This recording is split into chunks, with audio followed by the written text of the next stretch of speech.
The inflationary fire has been lit, and yet another log has been added on top.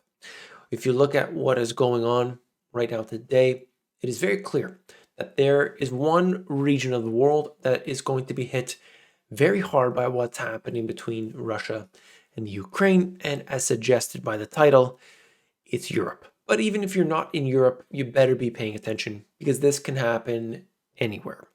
The first thing I want to look at is the pipeline. Yes, that pipeline I've been talking about over and over and over again as commodity prices have surged. That's the first thing we'll discuss. The second thing is the 5 commodities that are poised to do very well during this period as it relates to this particular issue. And the third thing is the biggest stock bets going on right now, what's happening all around that, and so much more. You came here for the truth. You could see the Nord Stream 2 being put on hold as West rebukes Putin over Ukraine. I am not going to cover all the stuff you already knew and you've already seen the headlines and so on. I'll move through the things quickly, okay? US, EU, UK press ahead with sanctions and gas prices advance.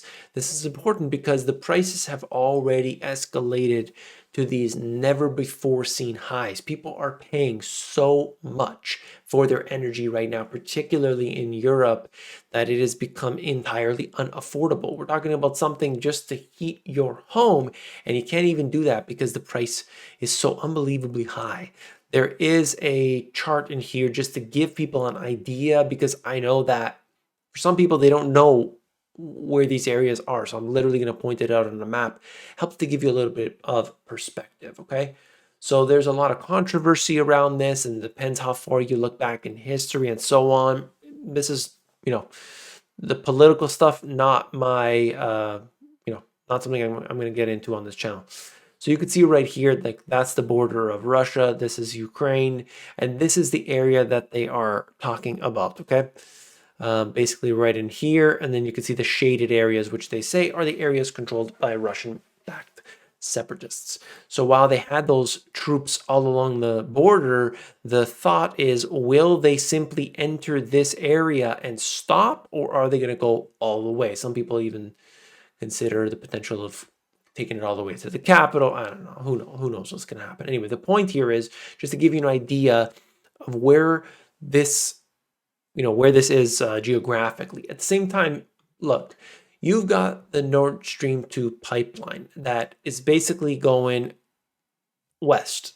It is feeding that gas into Europe. And that is so key because, I'll show you in a second here, while you do have options for gas, Russia supplies a heck of a lot of it to Europe. Okay, so the German chancellor, by the way, this is Medvedev. I just probably destroyed that pronunciation, doesn't even matter. The president, the prime minister, I should say, or at least he was. Right now it says deputy chair of the Security Council of the Russian Federation. There you go. No longer the prime minister, I guess. Who knows? Anyway, he is basically saying that the German chancellor has issued an order to halt the process of certifying the Nord Stream 2 gas pipeline. Well, welcome to the, and I love the wording he used here, brave new world, where Europeans are very soon going to pay 2,000 euros for 1,000 cubic meters of natural gas. If you look at what had happened, 2,000 wasn't too far off from where we were back in, December timeframe, December 21.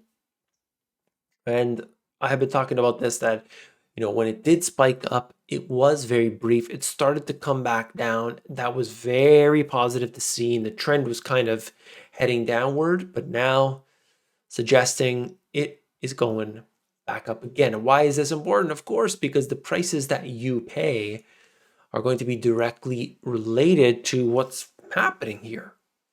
Which countries export natural gas to the European Union? I mean, you could not even see the legend on here, and you can guess which one is Russia, of course. Looking at this, comparing 2019 to 2020, it declined a little bit from 45.5 down to 43.4%, but Russia is still supplying, the vast percentage, okay? And just look at Qatar, because they talked about previously, I brought it up in a video. Qatar is going to be one that, they can export more natural gas and so on. It's only 5%. It's only 5%. Even if they were to double from this point, I mean, it's just not enough. It's just not enough. So as they say here, Ukraine, Russian gas, Germany will have to go cold turkey. Yeah. If they do that, Europeans, be prepared for something big. Okay. Something big. The prices are going to be, I think it's going to go way higher than what we had before, but who knows? They got to get supplies. We had that flotilla that was scheduled to go to Asia. It turned around at Hawaii, made its way all the way back, going east, went to Europe. But I mean, that you can't ship that, oil and commodities and things like that. I mean, the pipeline is there for a reason. It makes it much easier and more efficient. Okay. But anyway, we'll see what happens. This is basically just getting into more of those details. But I think people don't realize the impact that this can have in a very short period of time. Pipeline had been set to help ease energy price crisis and benchmark gas price jumps. Ukraine says Germany is showing moral leadership. And of course, we talk more about what will people can expect. 2,000 euro gas. Okay, so that, again, it's just going to hit people really where it hurts. So you may have never even have a desire to go to Russia, Ukraine. You may not want anything to do with them, but because there's something going on there, it affects you at home, and that hits real hard. Okay. So anyway, as always, there's links in the description. I'm not going to beat a dead horse with this. Let's talk about the 5 commodities. Okay. These could explode as the Ukraine crisis escalates. So we'll see as we go on. We don't know, but I can tell you right now, oil as this number 2 has already gone up considerably. Aluminum is one of those. Approximately 6% of the global aluminum supply coming from Russia. Oil, you know that they are a powerhouse, as they say here, both oil and gas. You look through the next one, natural gas, not a surprise, especially on this video here. Russia is a leading producer of natural gas, 17% of global production.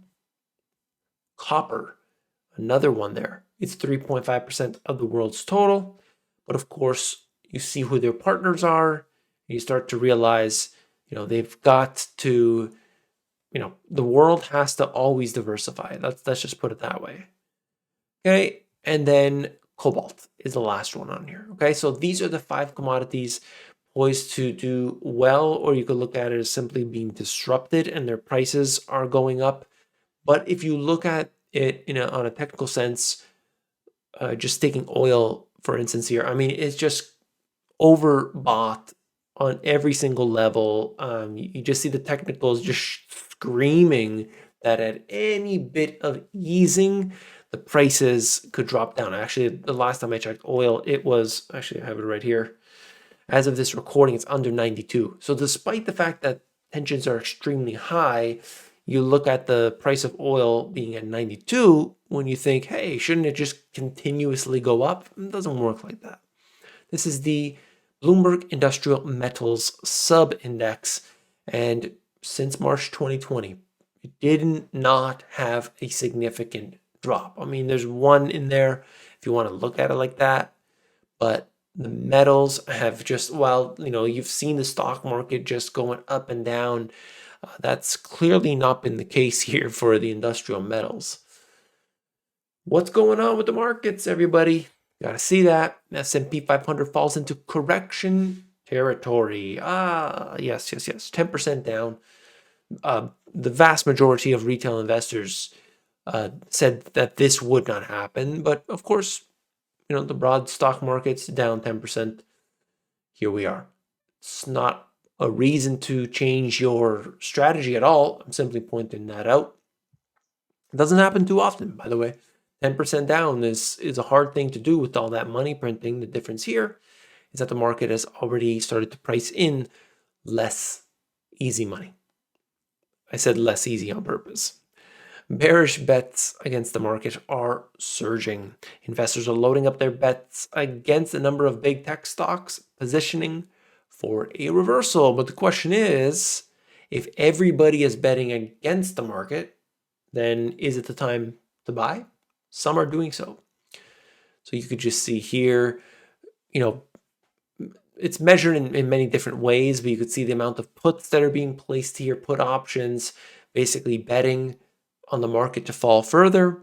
That has increased significantly. It shows you right here on this chart, essentially just saying more and more and more bets against the market rising. Okay, all different kinds, left, right, and center. It's happening today, and so some are starting to say, maybe things will turn around. But I think the prospect of recession, of concern, of escalation, how we go beyond, sanctions and we go to the next step, that could be a different story altogether.